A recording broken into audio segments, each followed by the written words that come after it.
we are going to watch some recompile hints. The very first thing that we're going to do in this demo is something that can be a little problematic to do sometimes. We're clearing out the execution plan cache by running dbcc freeproc cache. Now, when you run this the way that I have this in this demo, with no limitations on it at all, it clears out the entire procedure cache on your instance. This is a really simple, easy way to make our demo rerunnable, because we're going to be looking at how many times did SQL Server see some stored procedures run. But maybe be very careful about doing this if you're using an instance that other people are using to test as well, because this could skew their results to suddenly start compiling new execution plans if they're in the middle of running something. So having a private test environment to learn your SQL Server on, very valuable for lots of different reasons.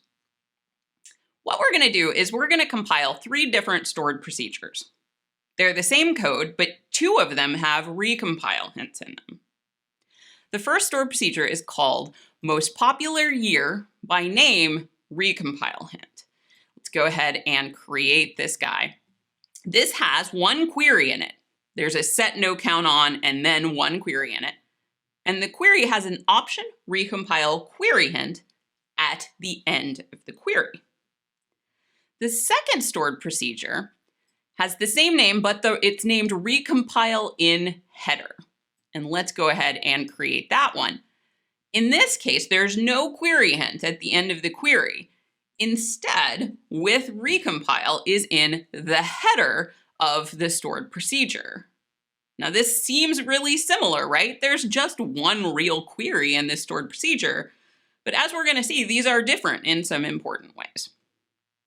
Our third stored procedure has no recompile hint in it at all. It's the exact same code as the other 2 procedures. The only difference is it lacks a recompile hint. So we've created this, and now for this one, SQL Server is going to give it its own execution plan, but then reuse it as much as it can unless something happens to cause a compilation while it's running. Now, we're not going to do anything to cause a compilation while it's running. What we're going to do is use a PowerShell script to run each procedure 500 times. We're just using 1 thread to run them from. We aren't doing anything with the results. We're just measuring from the PowerShell script how long it takes to run each of them 500 times. We're going to watch perfmon while they run.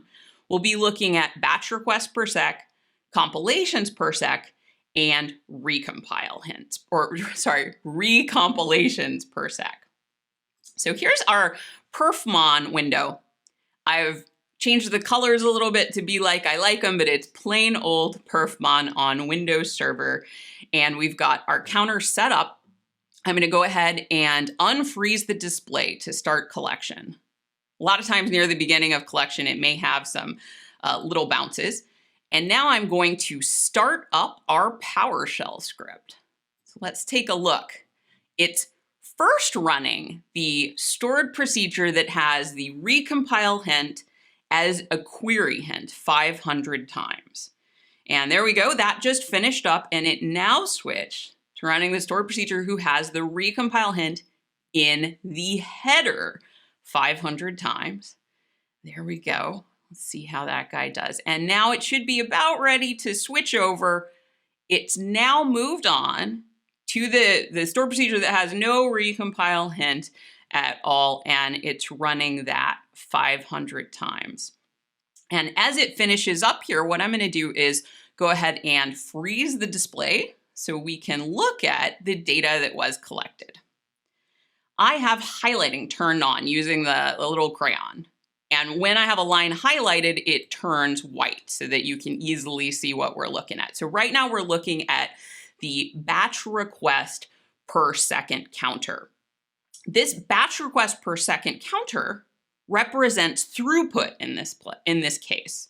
So higher is better. We're just running these each 500 times as fast as we can. So if we can get higher batch requests per sec, we're getting better performance. We have elevated batch requests per sec on this third portion of the graph here. when we had no recompile hint at all, we were able to execute this more quickly.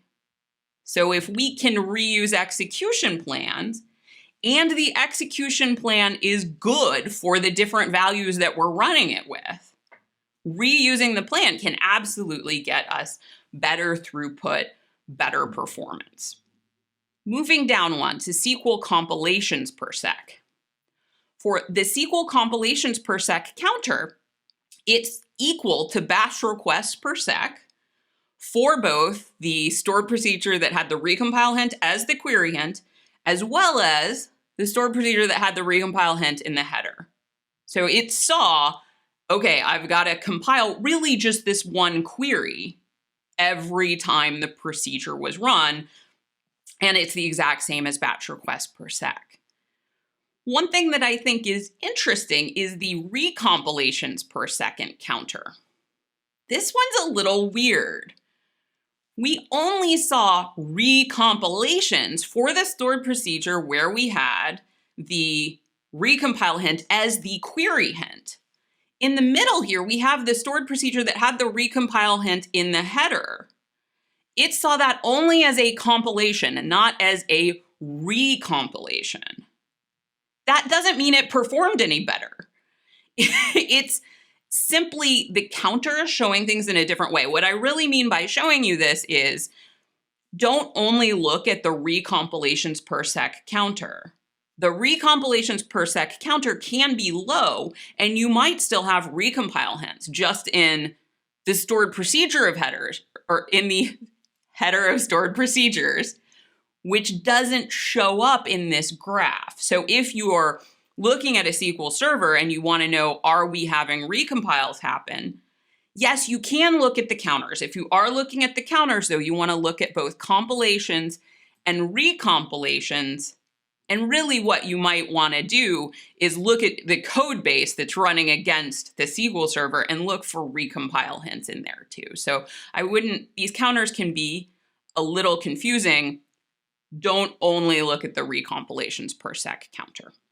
But the main thing to take away from this is we did get better throughput in this case with no recompile hint. Looking at our PowerShell script, it confirms this. The first result here where it says recompile hint, to run the procedure with the recompile query hint 500 times took 14.9 seconds.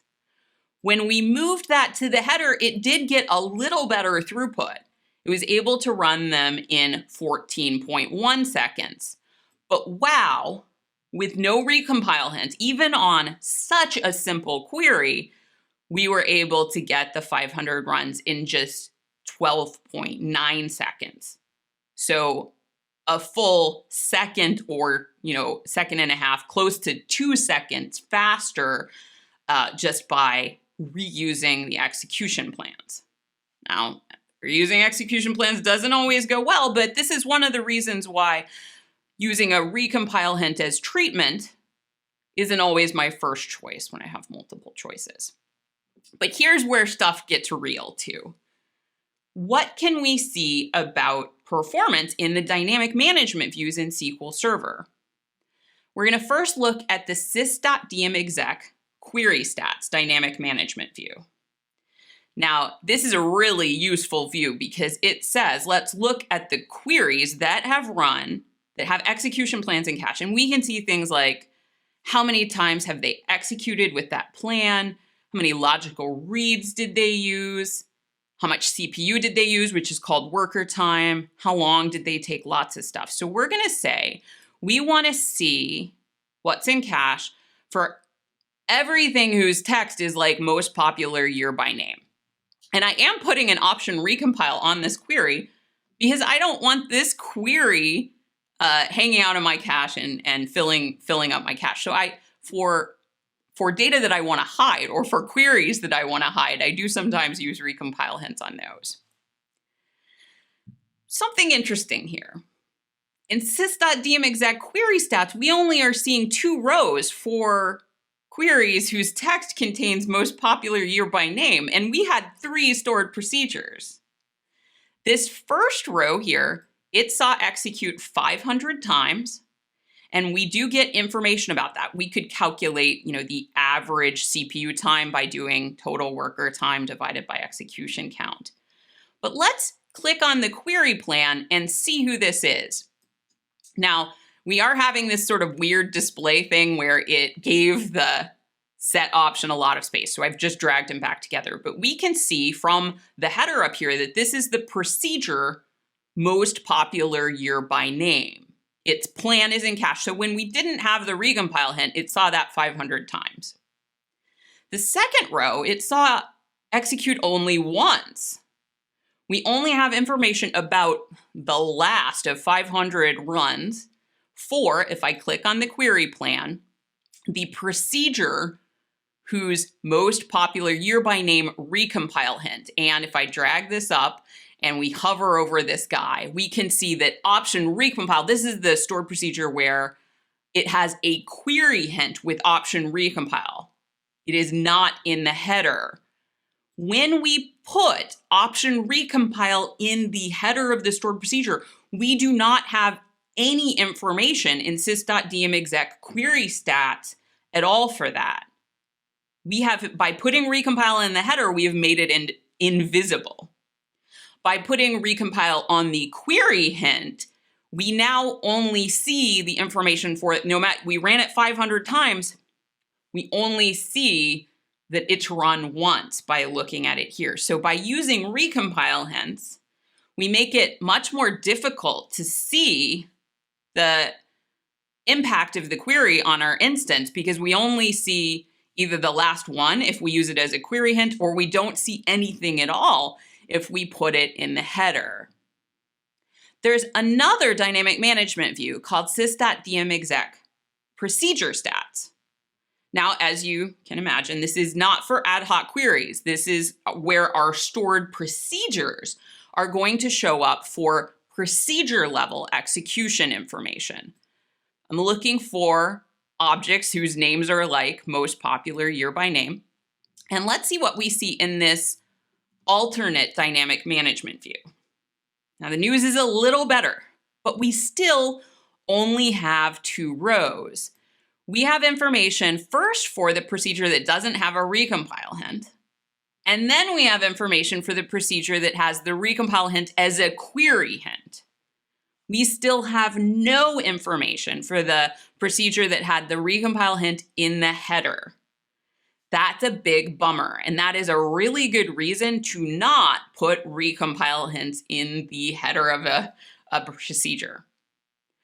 We do see, for where there was no recompile hint, it saw all 500 runs, and here's the good news.